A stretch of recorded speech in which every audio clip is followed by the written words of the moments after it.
Emirates, celebrating its 49th National Day. The next 50 years starts here. Happy UAE National Day.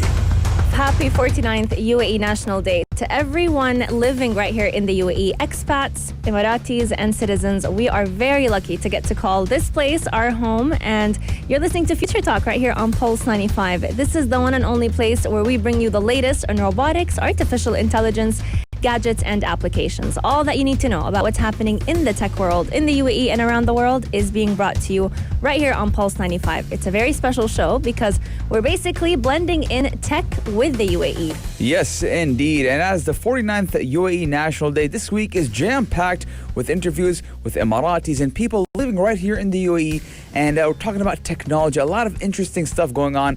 I mean, this week is a very happy week, inshallah, again, towards the next 50. Absolutely. So we're going to be discussing what makes the UAE the perfect hub for innovation. And joining us today are people from the sector, starting with agriculture, because we're going to be joined by Hemant Julka, co-founder and CEO of VeggiTech, who's going to be telling us all about smart farming and what makes the UAE the perfect hub for growing its crops locally. But today we're also going to be talking all about the space sector. Yes, members of a group of Emirati designers and engineers who created a space-themed fountain to celebrate the UAE's recent missions. Now, the structure does resemble the Japanese rocket that did propel the Emirati-built spacecraft into orbit, launching on its 200-day journey to the Red Planet. A lot of interesting stuff. We did talk to those two Emiratis, I believe it was last week. Yes, indeed. Salim Al-Mus'abi and Abdulaziz Al-Mheri, they will be joining us as well to tell us more about how the UAE has been excelling in the space industry. But today,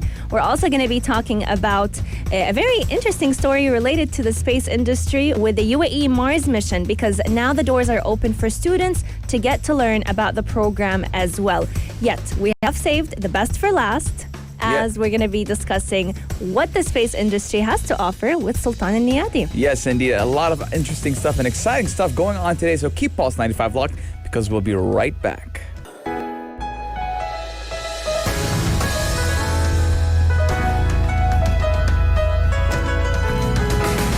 United Arab Emirates, celebrating its 49th National Day. The next 50 years starts here. Happy UAE National Day.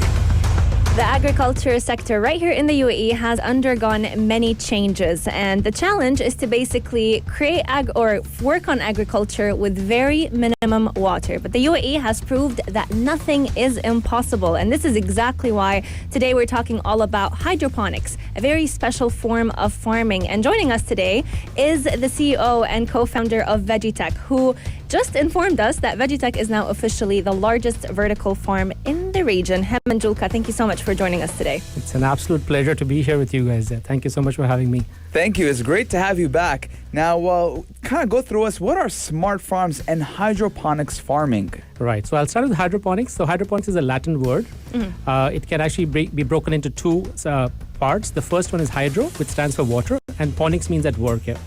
So if you actually go back into the history books, you will see that the first hydroponic farm was the Hanging Gardens of Babylonia. So just to let everybody know out there that, this is not something revolutionary. It's been there for a long time with us. And it's only now in the 1970s when NASA started to actually produce food in the space is where it really caught the attention of everybody here. What we are doing here in Sharjah and in the UAE essentially is to take that whole principle to the limits here, of the limits of what technology can bring in. So with indoor vertical farms or LED-assisted hydroponics, we are now able to grow 900 kilograms of produce per square meter per annum. Wow. And this is like really, really testing the boundaries, and we're really proud that we actually got this innovation in UAE. In terms of smart farms essentially for us is where the farm starts speaking to the farmer. We are bringing digital technology to enable a farmer to run their farms very efficiently and make sure that the value of the produce is something which the consumers can afford. So this is where we're always balancing technology with the affordability of the people. That's very, very important for us here. The third thing which we are trying to do essentially is have to grow everything very sustainably. So everything is very environmental friendly. Sustainability starts from economics of the farmer. Very important to make sure that the farmer actually makes money. The second part is we make sure that the consumers get farm fresh food.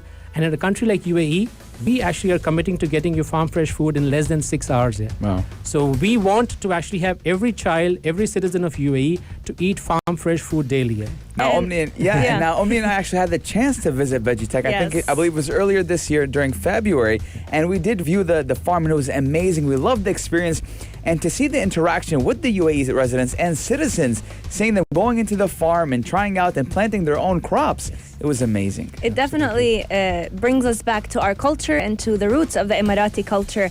And this is exactly why I want to ask you, Hemant, what makes vertical farming and using hydroponics so easy for residents to implement? I know that you've been working on a special app that will also aid residents to create their very own farm in their homes. Can you tell us a little bit about that? Absolutely, and we are really delighted to bring this innovation again into UAE because we think this country is fantastic. It's actually the melting pot of all different cultures, and it enables us by the infrastructure that the rulers of the country provide to you is fantastic. So we are really happy to and proud to announce the Grow app. It's a mobile app that we have created which will enable every citizen of UAE to grow their own food in.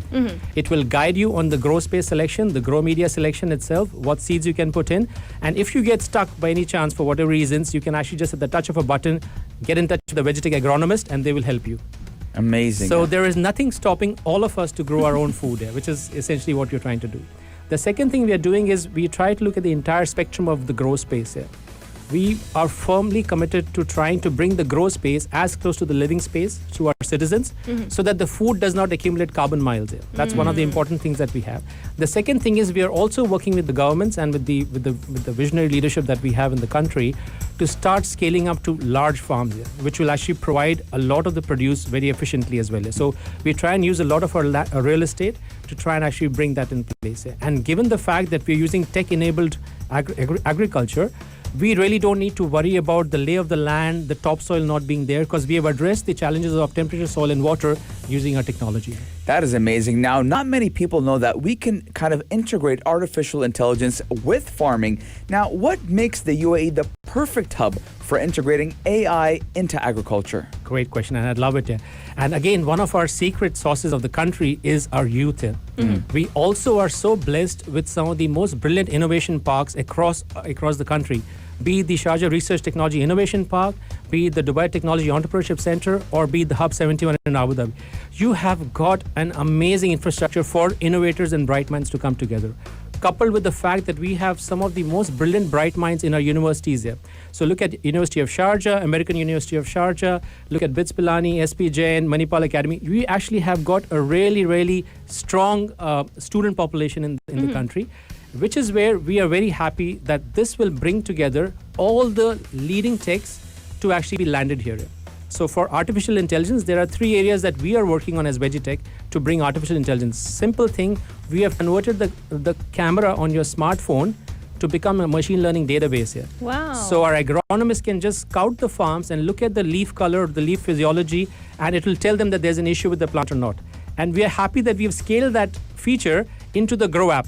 So you at home can also do the same thing. So if you think that your brinjals or your eggplant or your kale is not growing, you can just point the app, the camera towards the leaf, and it'll tell you what the issue is, and then you can work with the agronomist and fix it. So that's an example of how we are able to land something.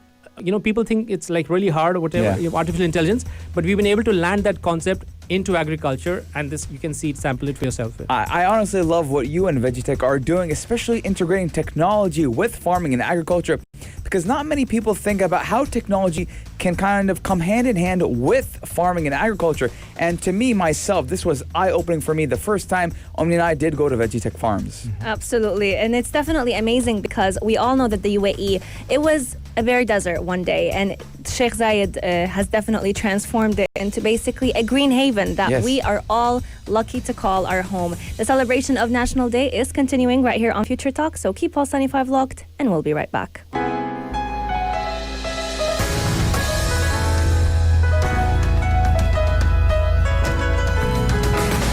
United Arab Emirates, celebrating its 49th National Day. The next 50 years starts here.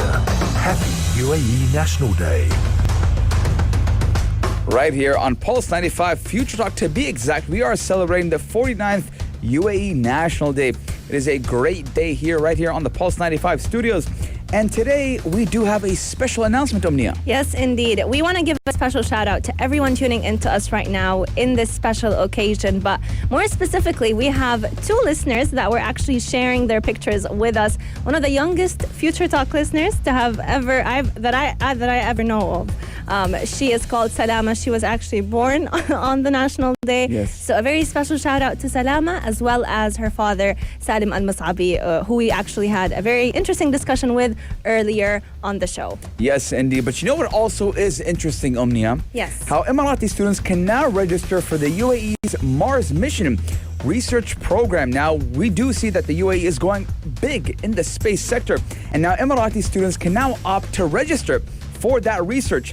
Now, registration is now open for the 7th edition of the Emirates Mars Mission Research Program for Emirati undergraduates, which is aimed at developing the youth's capabilities in space science research, and the initiative has been designed for students who are specializing in science and engineering majors. Yes, indeed. Now, applications for enrollment in this program will be closing out in January of 2021, so you still have a chance to go ahead and register.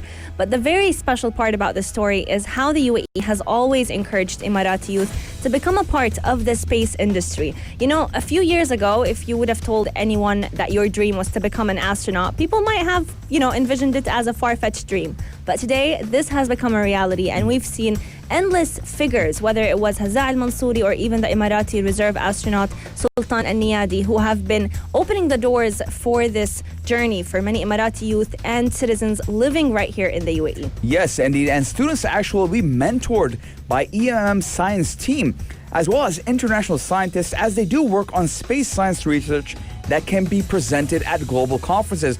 Obviously, it does start in the UAE, but it's going to go across the world and even towards space. Very proud moment. We're seeing the UAE striving in the space sector, whether it's Hazza al-Mansouri, Sultan Niyadi, or The even Hope Probe Mars mission. the Hope Probe Mars mission.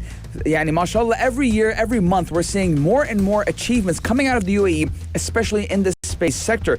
And I am proud to see what is going, and I'm proud to witness this great feat. Absolutely. Now, Hani and I would want to share a little bit about our life right here in the UAE. I've witnessed about 22 national holidays, national UAE days right here in the UAE. And honestly, it mesmerizes me every single time how much growth can happen in a single year and how many accomplishments that we get to list, how many firsts the UAE has actually been able to celebrate. So to be lucky enough to celebrate yet another year is something that I don't think anyone takes for granted, and I surely don't. But what about you, Hani? It's special here, right here in the UAE. 12 years I celebrated 12 national days in Sharjah. I mean, my heart is for the UAE. My heart is for Sharjah. This place is the only place I can call home, and I'm sure about that. I mean, when we talk about for the next 50, I do hope that I'm going to be here for the next 50 and keep witnessing the accomplishments the UAE has, whether it's in 2020 or 2071, which is His Highness President Sheikh Khalifa's vision that in 2071 we are going to be the top global leading country. This is definitely something that we are all aspiring and looking forward to. But to celebrate this great occasion, right here on Pulse 95, we are going to be giving you a few vouchers and a few gifts to make sure that you are also feeling the spirit of the union with us. Yes, I want you guys to text us in at 4215 do or Salat. Let us know what is the answer. What is the biggest emirate in the UAE for a chance to win 300 dirhams voucher from Sharjah Co-op.